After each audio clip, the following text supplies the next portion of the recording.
안녕하세요. 호구 같은 남편에게서 탈출하게 된 40대 싱글맘 인사드려요. 살다 보면 저 사람 왜 저렇게 답답하게 사나 그런 생각을 하게 될 때가 있잖아요. 저는 제가 그런 생각을 하게 될 줄은 꿈에도 몰랐거든요. 그 호구의 주인공은 내 남편이었고 그런 호구를 털어먹는 나쁜 놈은 시댁이었거든요. 그런 남편의 환장할 만한 행동은 둘째 아이가 태어나고 약 100일이 지날 무렵부터 시작됐어요. 그전에는 착한 사람이라고만 생각했지 그게 호구짓이라는 생각을 한 번도 해본 적은 없거든요.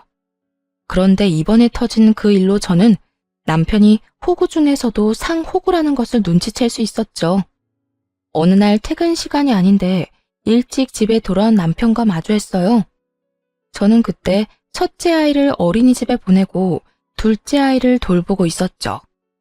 아직 100일밖에 되지 않은 아이라 부모의 손이 많이 필요했거든요. 그런데 남편이 일찍 오니 연차라도 썼나 보다 하고 가볍게 생각했어요. 그런데 그 뒤에 나온 남편의 말은 전혀 가볍지가 않더군요. 웬일이야? 오늘 일찍 왔네? 둘째 봐주려고 일찍 온 거야? 저는 장난스럽게 남편에게 물었고 남편은 이상한 표정으로 저를 보더군요. 그러더니 한숨을 푹 쉬고는 말하더라고요. 여보, 나 일 그만뒀어. 갑자기 그게 무슨 말이야? 일을 그만둔다니. 당신 일한 지 얼마나 됐다고 일을 그만둬? 애가 지금 둘이야. 거기다 하나는 100일밖에 안 되고.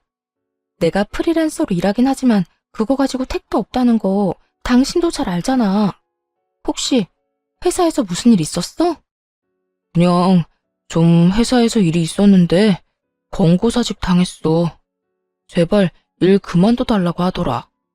솔직히 내가 뭘 잘못한지도 모르겠고 나한테 컴플레인이 계속 온다는데 그것도 뭔지 모르겠어. 근데 원래부터 내가 그렇게 그 회사에 애정을 가지고 있었던 건 아니잖아. 여보, 그 문제가 아니야. 분명히 당신이 힘들면 그만둘 순 있어. 하지만 나한테 상의라도 했어야지. 지금 당장 돈도 없는데 당신까지 일 그만두면 우린 어떡하냐고. 괜찮아. 형이 연락해줬어. 자기 회사로 들어오래. 아주버님이? 저는 남편의 그 말에 기분이 확 안 좋아졌어요. 아주버님과 형님네는 저와 그렇게 좋은 관계는 아니었거든요. 그렇다고 눈에 띄게 자주 부딪히는 건 아니었지만 그렇다고 그 사람들이 남편에게 굉장히 잘하는 것도 아니었거든요. 게다가 저는 가까운 사이에는 도리어 이런 일 안 하는 게 낫다고 생각하는 사람이라 난색을 표할 수밖에 없었어요. 괜찮아. 형이 지금보다 훨씬 좋은 조건으로 고용해 주겠대. 그리고 엄마도 형 밑에서 일하면 더 나을 거라고 이야기해줬고. 당신만 허락하면 형 밑에서 일해보고 싶은데 어때? 미안한데 나는 정말 별로야. 당신도 알겠지만 아주버님 딸밖에 없다고 어머님이 매번 뭐라고 하시잖아. 그러면서 우리 애들은 두둔하니까 그거 눈치 보는 것만으로도 나는 버거워. 혹시라도 당신이 형 밑에서 일하다가 어머님 한마디에 서운해서 당신한테 해코지 할까봐 겁도 나고. 솔직히 나는 시댁도 아주버님도 가까이 하고 싶진 않다고. 내 자식 좋은 대접 받는다고 남의 자식 힘든 거 보고만 있는 것도 좀 아니잖아. 당신이 아주버님네랑 가까워지면 가까워질수록 그런 상황이 더 많을까봐 걱정부터 된다고. 무슨 생각을 그렇게까지 해? 그런 거 아니야. 어머니는 우리 애들 좋아하는 것 뿐이고 형네는 부러워하는 거지. 그냥 그렇게 생각하고 치워. 그리고 지금 당장 어차피 일할 곳도 못 찾아. 아니면 다른 일자리 찾을 때까지만이라도 형 밑에서 일 좀 할게. 당신도 그게 더 편하잖아. 한 달 돈 버는 것도 아까운 처지에. 확고한 남편의 의지에 저는 어쩔 수 없이 허락을 할 수밖에 없었어요. 제 허락이 없다 하더라도 남편은 할 것처럼 보였으니까요. 대신 제가 할 수 있는 말은 그것뿐이었어요. 근로계약서 꼼꼼하게 써. 그리고 계약서에 쓰여있는 것만 해. 이상한 거 시키고 그러면 꼭 말하고. 난 좀 걱정이야. 당신이랑 10살 이상 차이 나는 형님이 당신을 얼마나 가볍게 보는지 아니까. 혹시나 아무거나 다 시킬까봐 그게 걱정이라고. 괜찮아, 그럴 일 없어. 형이 왜 나한테 그러겠어? 그럼 허락한 걸로 알고 형한테 이야기한다. 즐거워하며 자기 형에게 전화를 거는 남편을 보니 더 이상 뭐라 할 순 없겠더라고요. 그리고 남편도 애가 아니니 자기 앞가림 정도는 알아서 하겠지. 그런 낙관적인 생각도 하고 있었고요. 솔직히 그때는 애 둘을 보느라 진이 다 빠져서 더 깊게 생각하고 싶은 마음도 없었어요. 그런데 한 달, 두 달, 세 달이 지나가면서 저는 점점 제가 그때 남편을 말리지 못했던 것을 후회하게 됐어요. 남편이 아주버님 밑에서 일하면서 하루가 멀다 하고 회식에 야근을 하는 거예요. 이전 직장에서보다 더 많이요. 그러니 오롯이 집안일과 육아는 제 몫이 되어야 했고요. 프리랜서라 남편이 월급만 꼬박꼬박 갖다 준다면 애 보고 집안일하는 거 그렇게 문제는 없었거든요. 그런데 남편은 그렇게 야근과 회식을 하는데도 야근 수당 한 번 받아온 적이 없었어요. 딱 월급만 받아왔죠. 그렇다고 그 월급이 많았냐? 그것도 아니었어요. 300만 원도 안 되는 월급을 주면서 부려먹기는 한게 끝까지 부려먹히고 있는 거였죠. 남편에게 이야기하려고 몇 날 며칠을 벼르고 있는데 일주일 동안 새벽녘이 다 되어서야 들어오더라고요. 그런데 문제는 제가 아니라 저희 아들이었어요. 아들이 저녁마다 아버지가 보고 싶어 베란다에서 아빠를 기다리는 것이 화근이 됐죠. 애를 말리긴 했지만 애기는 아빠가 보고 싶다며 계속 떼를 썼고 그렇게 베란다에서 놀다가 초가을 찬바람에 결국 감기에 걸려버린 거예요. 아주버님 회사에 들어가기 전까지는 그래도 남편도 아이들에게 성실하고 좋은 아버지였어요. 첫째 아들과는 많이 놀아주기도 했고요. 그런데 둘째 아들이 태어나고 나서부터는, 아니, 아주버님 회사에 취직하고 나서부터는 아이들과 놀아준 일도 없고 아이들을 안아준 적도 거의 없었어요. 주말에도 쓸데없는 일로 불려가기 일쑤였으니까요. 그렇게 감기에 걸린 지 며칠 동안 저는 힘든 시간을 보내야 했어요. 첫째 아이가 감기가 걸리니 둘째 아이까지 감기가 걸릴까봐 분리를 시켰어야 했고 그걸 혼자 힘으로 해야 했으니까요. 결국 터지다 못해 남편에게 전화를 하려던 찰나 아들의 몸이 축 늘어지는 걸 발견했어요. 깜짝 놀라 체온계를 재보니 열이 엄청 올랐더군요. 39도까지 올라가는 열 때문에 깜짝 놀란 저는 남편에게 전화를 했어요. 남편이 집에 올 시간쯤이었거든요. 남편이 퇴근해서 집에 오면 아이 둘을 데리고 병원을 갈 생각으로 남편에게 전화를 한 거였어요. 당신 지금 어디야? 집에 안 와? 퇴근 시간이잖아. 뾰족하게 곤두서 있는 제 목소리에 남편이 신경질적으로 이야기하더군요. 갑자기 왜 전화해서 짜증이야? 나 오늘 회식이라고. 밥 먼저 먹든지 알아서 해. 내가 그깟 밥 때문에 전화한 줄 알아? 지금 첫째 열나서 병원 가야 해. 내가 애들 둘을 다 데리고 혼자 병원을 어떻게 가? 둘째가 아직 돌도 안 지났는데. 당신이 와야 병원이라도 갈 거 아니야. 나 없으면 아무것도 못해? 그럼 택시라도 타고 가. 네가 없어서 아무것도 못하는 게 아니라 이럴 때라도 좀 곁에 있으라고 전화를 한 거야. 네가 그러고도 아빠야? 애가 너 찾다가 감기 걸리고 열까지 나는데 제정신이면 회식 제쳐두고서라도 달려와야지. 나한테 애 다 맡겨놓고 너 도대체 뭐 하는 거야? 너 아주버님 회사 들어가고 이상해진 거 알아? 뭐 약점이라도 잡혀서 휘둘리는 거야? 아니면 나랑 헤어지고 싶어서 선 긋는 거야? 그런 거 아니야. 제발 좀 그만해. 어쨌든 나 오늘 일찍 못 들어가니까 당신 알아서 애 병원 데리고 가든지 해. 남편 목소리 너머로 들리는 아주버님의 웃는 목소리 때문에 저는 더 열이 받았어요. 남편이 제 이야기를 듣지도 않고 바로 전화를 끊어버리자 저도 열이 받을 대로 받았죠. 그래서 둘 다 엿 한 번 먹어봐라 하는 심정으로 시모에게 전화를 걸었어요. 그래, 무슨 일이냐 갑자기. 애가 아프다고 하지 않았어? 네, 어머님. 지금 아기가 열이 심해서 병원을 가봐야 할 것 같아요. 근데 애아빠가 오늘 회식이라서 늦는다고 하네요. 죄송하지만 차가 없어서 그런데 어머님이 차 몰고 와주시면 안 될까요? 지금 둘째도 감기 기운이 있어서요. 뭐? 아니, 이 녀석은 애가 아프다는데 무슨 야근이야? 알았어. 잠깐만 기다리거라. 내가 차 몰고 가마. 시모는 참 옛날 사람이었어요. 남아 선호 사상 아시죠? 딸만 셋인 아주버님네 손녀들보다 저희 집 손자들을 더 관심 있게 지켜보셨죠. 그래서 가까이 하기 어려웠지만 그렇기 때문에 이런 때에 시모를 불러드린 거예요. 귀한 손주 내팽개친 남편놈과 아주버님 욕 좀 보시라고요. 시모가 차를 몰고 와서 부랴부랴 병원으로 갔어요. 첫째는 감기에서 폐렴으로 진행이 된 상황이었고 둘째도 감기 초기였죠. 폐렴이라는 얘기에 시모가 저에게 화를 내더군요. 너는 일하는 것도 아닌 게 도대체 집에서 뭐 하느라 애를 이 지경으로 방치를 시켜? 우리 귀한 손주들한테 무슨 일 생기면 어쩌려고 그래? 너 정말 정신 안 차릴 거니? 도대체 폐렴이 뭐야, 폐렴이? 어머님, 제가 열심히 하고 싶어도 할 수가 없는 게 현실이에요. 첫째가 왜 아픈지 말씀드릴까요? 첫째요, 아빠 보고 싶어서 베란다에서 아빠 기다리다가 초가을 날씨에 감기 걸린 거예요. 그런데 이 사람이 애가 그렇게 감기 걸린 걸 알고도 집에 들어오질 않고 매일 새벽에 들어오니 애기는 더 애 같아고 그러다 보니 폐렴으로 진행된 거고요.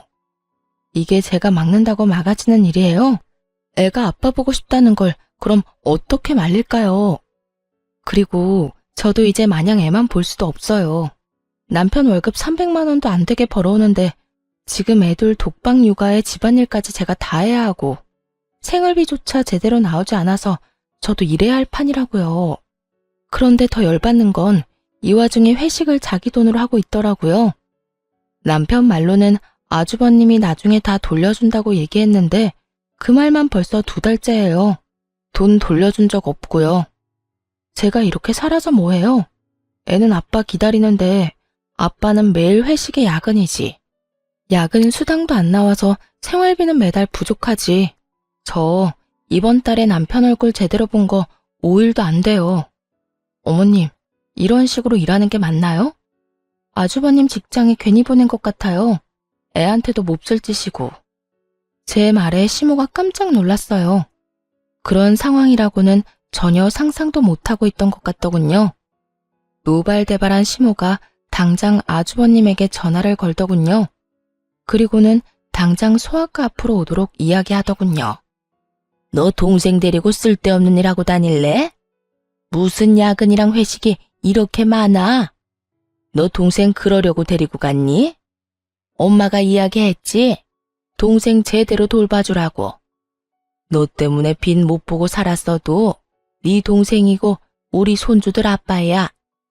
너 동생한테 잘해야 한다고 몇 번을 이야기했어? 이런 식으로 늦게까지 애 데리고 있지 마. 쓸데없는 일 가지고 우리 손주들이 아빠 보고 싶은데 아빠도 못 보게 하는 게 말이 돼. 그리고 월급은 왜 또 그렇게 적게 줘? 야근 시켰으면 수당도 맞게 챙겨줘야지. 동생을 무슨 하인처럼 부려먹어? 어머니, 그런 게 아니고 직원들 사기 차원에서 그런 거고 돈은 곧 주려고 했어요. 야근도 회식도 한 달에 한두 번이면 되지. 곧 주려고 했어가 아니라 지금 당장 줘. 내가 보는 앞에서. 그리고 한 번만 더 우리 손주들 안 좋은 소식 들리면 그때는 너라도 용서 못해. 알아들어? 따끔한 시모의 말 때문인지 그 뒤로 남편의 야근과 회식은 확연히 줄었어요. 그리고 돈도 제대로 받았죠. 그것만으로도 좀 숨통이 트이더군요. 그러나 그 뒤로 아주버님은 저를 눈의 가시처럼 여기기 시작했죠. 그리고 그건 형님도 마찬가지였어요. 형님은 아주버님과 결혼해서 딸만 셋을 낳았어요. 요즘 같은 시대에 딸이 더 좋다고 하고 저도 딸을 원했지만 이 시댁만큼은 다른 나라 이야기였죠. 아들을 낳지 못한 것이 죄인이 되는 곳이 바로 이곳이었으니까요. 남편이 시모에게 인정을 받지 못해도 저희가 그나마 시댁의 도움을 받으며 살 수 있던 것은 저희 두 아들 덕분이기도 했어요. 형님네가 아들이 없으니 자연스레 시모의 관심이 저희 아들들에게로 향했으니까요. 그런데 그 시모의 관심이 이런 무참한 일을 불러일으킬 줄은 저도 상상조차 못했어요.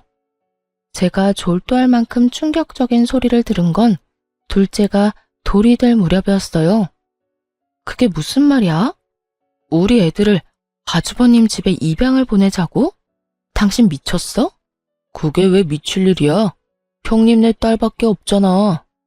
그래서 어머니가 우리 애들 둘 중에 한 명을 형 아들로 보내자고 말씀하셨어. 벌써 오래전부터 어른들 사이에 이야기 나왔던 걸로 아는데?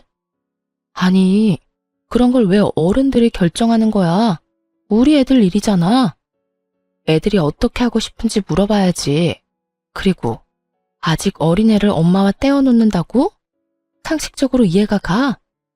다 커서 데려간다고 하면 애한테 물어보기라도 하지. 어릴 때 데려가겠다는 건 나랑 연을 끊어놓겠다는 거랑 뭐가 달라? 아무것도 모를 때 보내는 게 낫지. 그리고 생각해봐. 별거 없는 우리 집에서 지내는 것보다 형님네에서 누릴 거 다 누리면서 지내는 게 더 낫다고 생각하지 않아? 그건 당신 생각이지. 지금 애들한테는 정서가 더 중요해. 근데 거긴 지금 이미 3명이나 자식이 있잖아. 게다가 당신 아주버님이랑 형님이 우리 애한테 잘해줄 거라고 생각해? 여태껏 딸만 낳았다고 어머님한테 그렇게 구박을 받은 형님이 갑자기 아들 생기면 잘 됐구나 하고 잘해줄 거라고? 당신 바보야? 그건 네 편견이고 그런 식으로 좀 생각하지 마.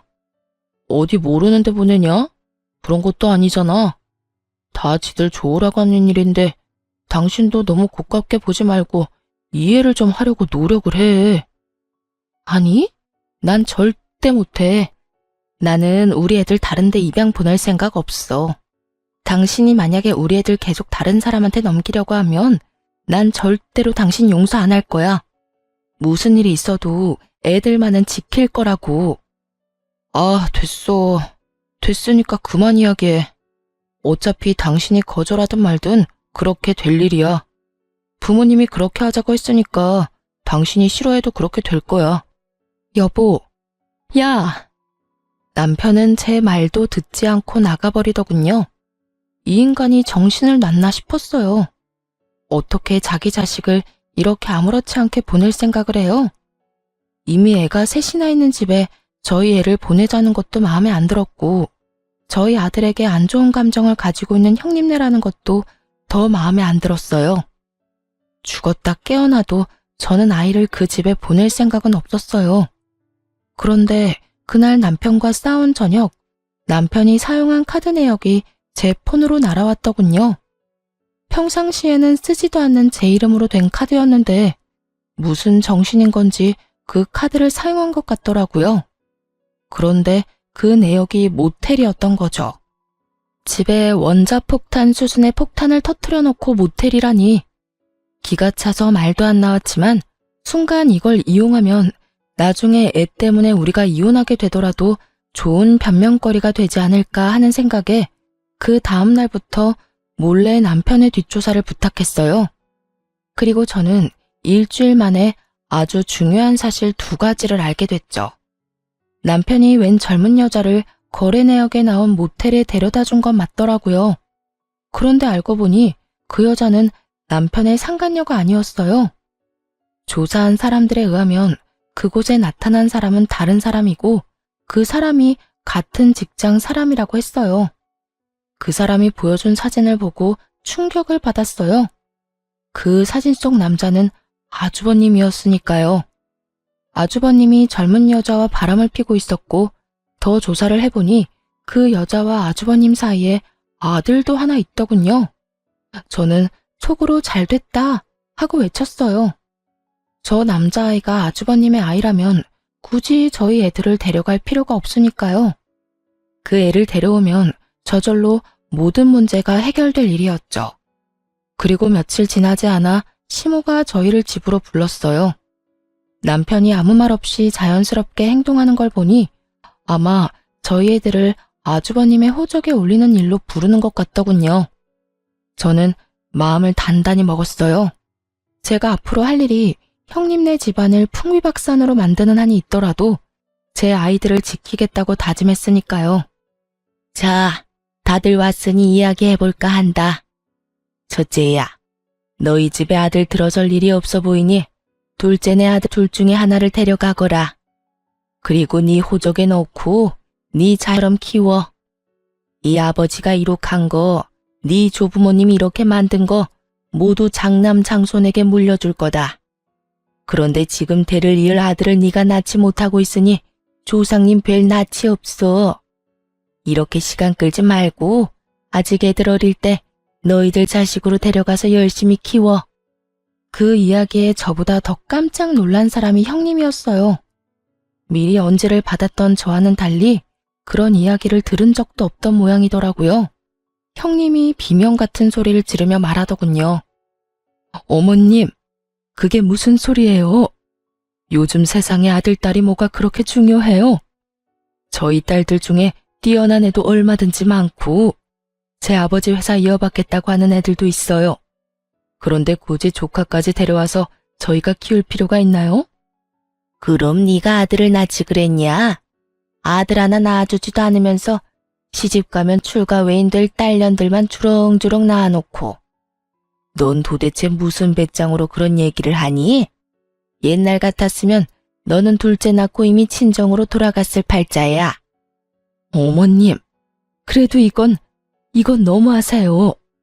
남의 애를 키우라는 말을 어떻게 이렇게 쉽게 하세요? 저보다 더 발악하는 형님을 시모가 싸늘한 눈길로 바라보더군요. 시모 눈에 형님은 죄인이나 다름없었으니 어쩔 수 없었어요. 형님이 무슨 말을 해도 듣지 않을 게 뻔했어요. 어머님, 제가 드릴 말씀이 있어요.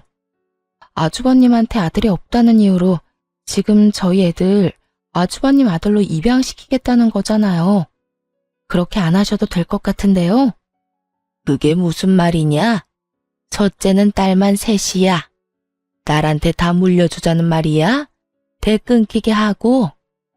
아니요, 그게 아니라 사실 얼마 전에 저희 남편이 제 카드로 모텔을 간 적이 있더라고요.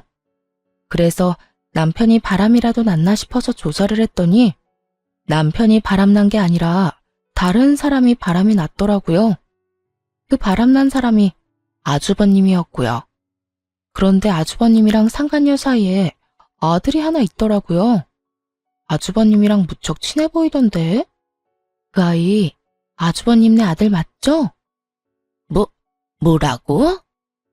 죄수씨, 동서, 도대체 무슨 말을 하는 거야? 제 말에 집안이 한바탕 뒤집어졌어요. 형님은 제게 무슨 소리 하느냐며 말도 안 되는 소리 하지 말라며 소리를 질렀고 아주버님은 저를 째려보기만 하더군요. 그런 아주버님을 보며 말했어요. 어머님, 저는 저희 애들 아주버님네 보낼 생각 절대 없어요. 그러니까 그 아들 데리고 와서 손주 삼는 게 어떨까 싶네요.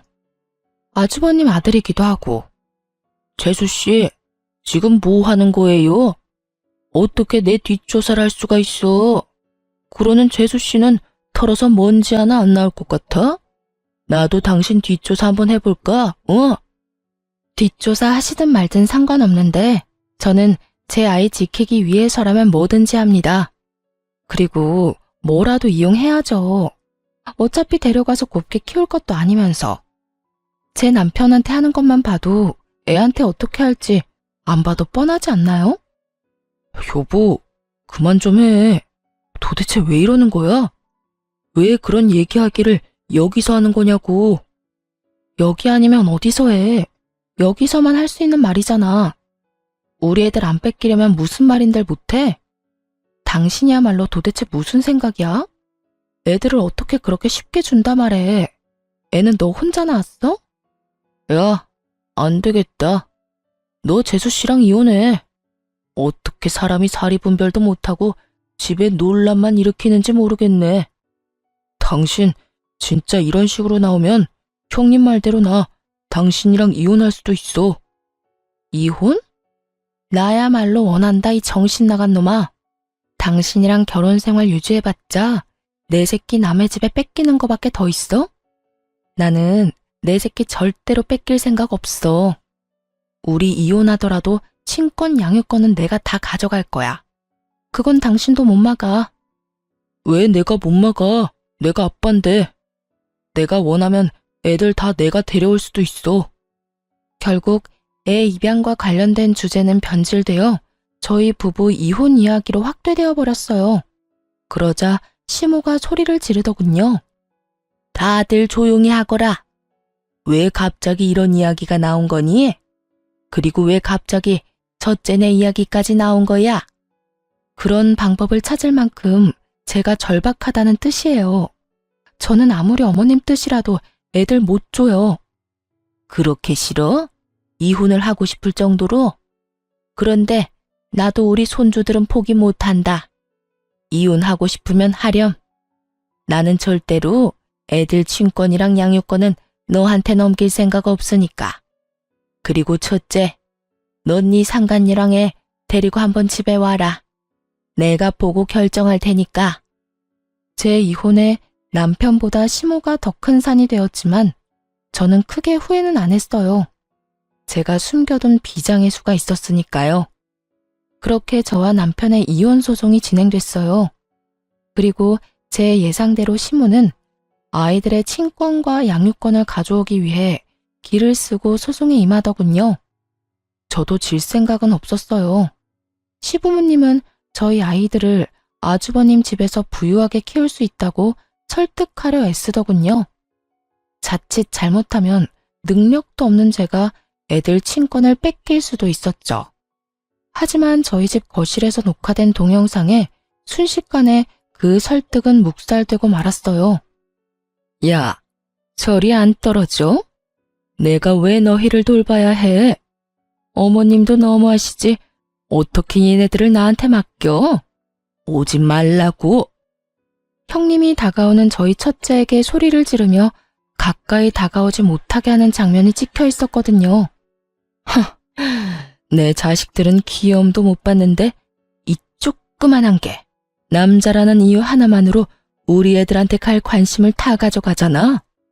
진짜 재수 없는 것들. 생긴 것도 지들 엄마랑 닮은 탓에 더 재수가 없어. 나중에 어머님 재산 얘들한테 다 물려준다고 하기 전에 아들 하나 낳아야 되는데 왜 소식이 없어? 진짜 짜증나 죽겠네. 야, 오지 말라고 했지? 이것들이 벌써부터 말도 안 들어 처먹고 난리야. 저번 시부 생일에 우리 집에 모였던 날의 영상이었어요. 저와 형님, 시모 이렇게 셋이 모여서 시부 생일상을 준비하고 있었는데 그 중간에 제가 모자란 물건을 사러 가야 했죠. 그리고 제가 나간 사이에 시모도 잠깐 형님에게 아이들을 맡기고 나가 모양이었고요. 제가 돌아왔을 때는 아무 일 없어 보였는데 그날따라 잠들지 못하고 칭얼거리는 애들 때문에 영상을 돌려봤던 거예요. 그리고 이걸 찾아냈고요. 그 영상을 보는 동안 시부모는 부들부들 떨고 형님은 얼굴이 새파랗게 질렸더군요. 어머님, 이게 무슨 일이냐면요. 제가 다 설명할 수 있어요. 그냥 애가 너무 가까이 붙는 바람에 다칠까봐. 그만. 네 말 따위 듣고 싶지도 않다. 내가 손주를 얼마나 귀해하는지 알면서도 저딴 짓을 해? 그리고 이 이혼 소송하면서 나는 애를 너희들이 키울 거라고 이미 말해놨어. 이걸 안 봤으면 내 손주들이 너한테 핍박받으면서 괴롭게 크는 꼴만 봤겠구나. 이제 아시겠죠? 시댁 어르신 두 분은 연세 때문에 안 될 거고 형님네는 우리 애들 잘 키울 수 없는 환경이고 그리고 저 사람은 자기 자식을 다른 집으로 입양 보내자고 하는 놈이니 양육자가 될 수 없죠. 그러니 잘 아셨으면 이 정도에서 물러서시는 게 어때요? 저희 애들 말고 데려온 애 있잖아요. 아주버님네 아들. 차라리 그 애를 자식으로 들이세요. 저희 애들 불쌍하게 만들 생각 마시고. 그 애는 자식으로 들이려니 자기도 같이 이 집에 들어오는 게 아니면 싫다는구나. 내가 첫째 며느리 생각해서 여태까지 그애 드리는 거 그다지 좋게 생각하지는 않았는데 오늘 이 영상을 보니 생각이 좀 달라지네. 시모의 차가운 눈빛이 형님을 훑고 지나갔고 형님의 얼굴이 차갑게 굳었어요. 어머님, 아니죠? 설마 그 여자 진짜로 이 집에 앉힐 생각이세요? 내가 왜 못하니? 너희 이혼시키면 그 여자도 이 집에 들어올 자격은 충분하지. 내가 가만 보니 자식은 제 어미가 키워야겠더구나. 어린 것 핍박하는 널 보니 그런 생각이 더 들어. 결국 시모 눈밖에 난 형님이 눈물을 주룩주룩 흘리며 시모에게 안 된다고 소리를 지르더군요. 그렇게 저의 이혼은 양육권, 친권 모두 제가 가져온 것으로 마무리가 됐어요. 저는 아이들을 데리고 분할된 재산과 위자료를 받고 친정으로 돌아가기로 했어요. 그런데 편안해진 건 저뿐이었더라고요. 시댁은 여전히 난리가 난 상황이었죠. 저번에 저희 부부 이혼 소송 도중에 시모가 아주버님과 형님에게 이혼을 하라고 한 것 때문인지 상간녀가 아주버님 집을 자기 집처럼 들어왔거든요. 미래의 시어머니가 그러라고 했다면서요. 그런데 그렇게 밀고 들어온 날 형님도 무슨 생각인지 시모에게 상간녀의 아들에 대해 친자 검사를 해보라고 했다는 거예요. 철두철미한 시모도 그 말에 일리가 있다 싶었겠죠. 처음에야 장남에게 장손이 생겼다는 말을 듣고 반색하며 반가웠을지 몰라도 남의 씨를 데려온 거면 끝나는 거잖아요.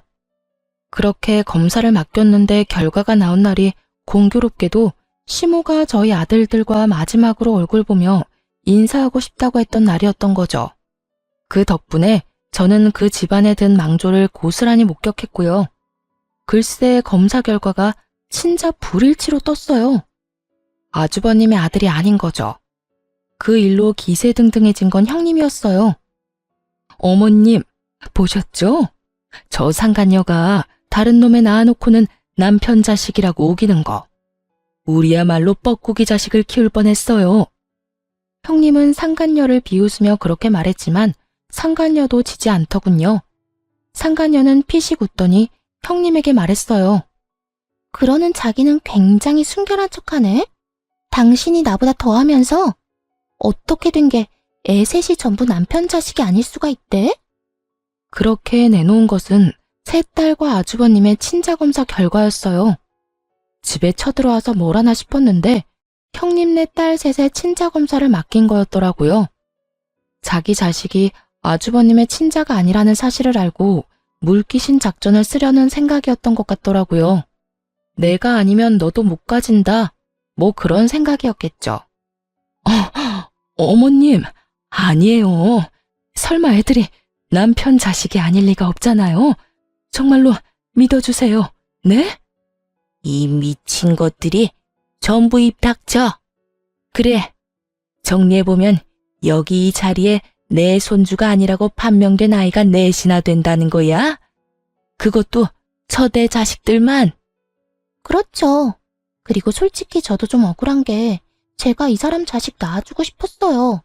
그런데 이 사람 무정자증인 거 아세요? 내가 아는 병원 통해서 슬쩍 확인해 본 거예요. 우리한테 뭐라 하실 게 아니라 씨 없는 당신 자식한테 뭐라고 해야지. 아주버님의 상간녀는 아주 거침이 없더군요. 이왕지사 이 집안에 못 들어오게 된 거 아예 다 망쳐놓을 생각으로 입을 떠벌리더라고요. 시모가 완전 열이 받아서 상간녀를 내쫓았어요. 그리고 아주버님에게 화를 내더군요. 넌 도대체 뭐 하는 놈이야? 여태껏 네 몸 상태 하나 확인도 못해? 자식이 네 자식처럼 안 생긴 것 같다는 생각도 못했어? 왜 그 모양이야?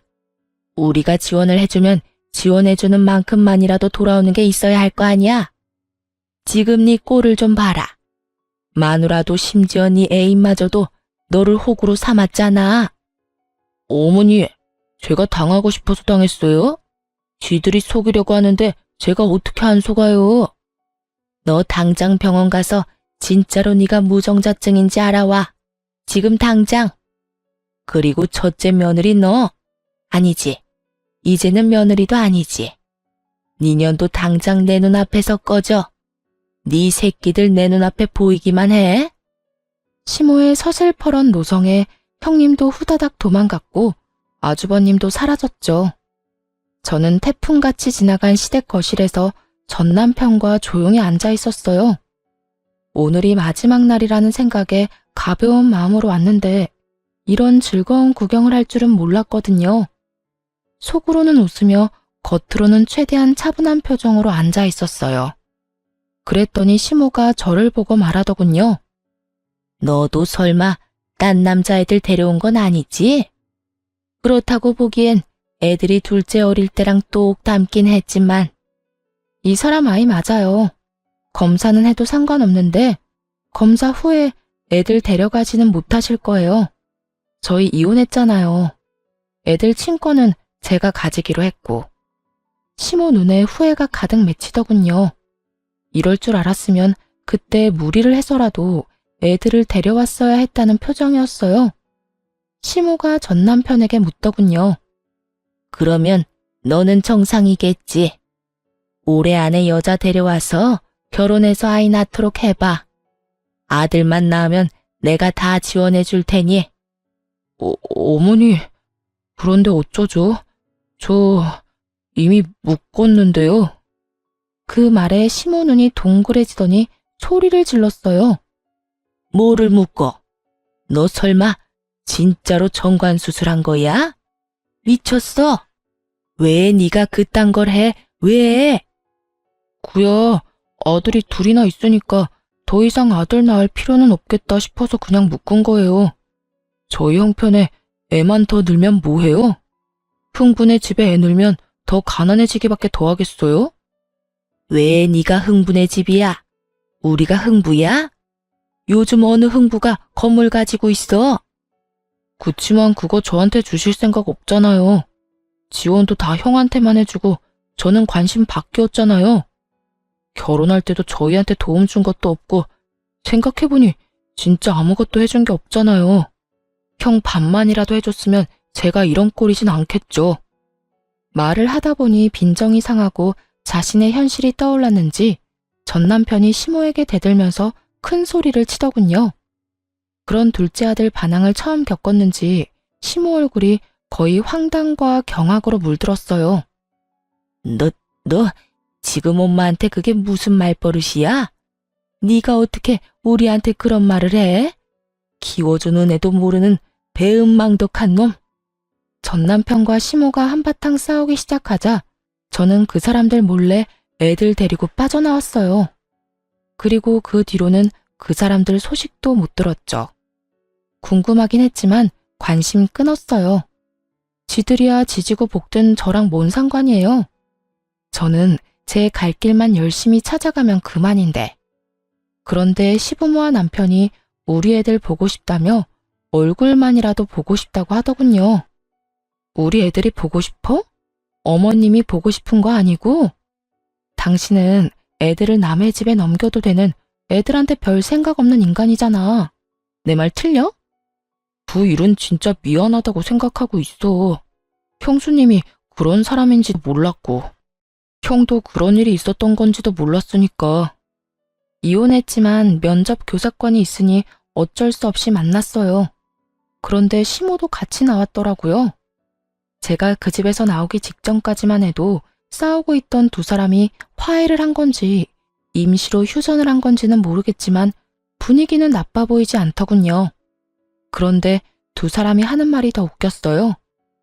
예, 내가 참 미안했다. 애들을 남의 자식으로 보내는 게 엄마 입장에서 얼마나 힘든지 생각도 못했어. 그냥 그렇게 가면 애들한테는 더 좋을 거라는 생각만 했지. 변명하는 건 아니지만 그렇게 첫째 아들로 입양되면 우리 전 재산 다 물려주려고 했으니까. 그러니까 우리 의도가 그렇게 나쁜 것만은 아니었다는 걸 네가 알아줬으면 좋겠구나. 그리고 앞으로 첫째 며느리가 했던 그런 나쁜 일은 절대 없을 거야. 앞으로는 이라는 단어가 무척 거슬리더군요. 그래 여보, 나도 미안해. 형이 그런 사람인지도 몰랐고 형님도 그런 사람인지 몰랐지. 저 애들 데리고 다시 돌아오면 안 돼? 우리가 더 잘할게. 엄마도 우리 애들한테 다 지원해준다고 했고. 아니, 난 싫어. 자식들한테 사랑 없는 아빠랑은 같이 살고 싶어도 그렇게 못 살아. 이미 신뢰가 다 깨져버렸으니까. 여보, 잘 생각해봐. 아니면 애 하나라도 형 밑으로 넣어주면 안 돼? 대신 부모님이 형 말고 우리 애한테 유산 다 물려주신다는데. 엄마가 우리 애들 친자검사 다 했는데 내 자식이라고 결과 나와서 다 해주신대. 저 모르게 친자검사까지 했다는 말에 헛웃음이 나오더군요. 그 와중에 또 저를 의심해서 그런 짓까지 했다는 게 너무 가소롭고 짜증나서 열받았지만 전 남편이 다시 자기 형 밑으로 애 넣겠다는 말에는 참지 못하겠더라고요. 너 진짜 웃긴다. 또 친자검사는 언제 했대? 의심됐으면 그냥 의심하고 말지. 그랬으면 이렇게 우리 애들 나 찾아와서 그딴 미친 소리는 안 했을 거 아니야.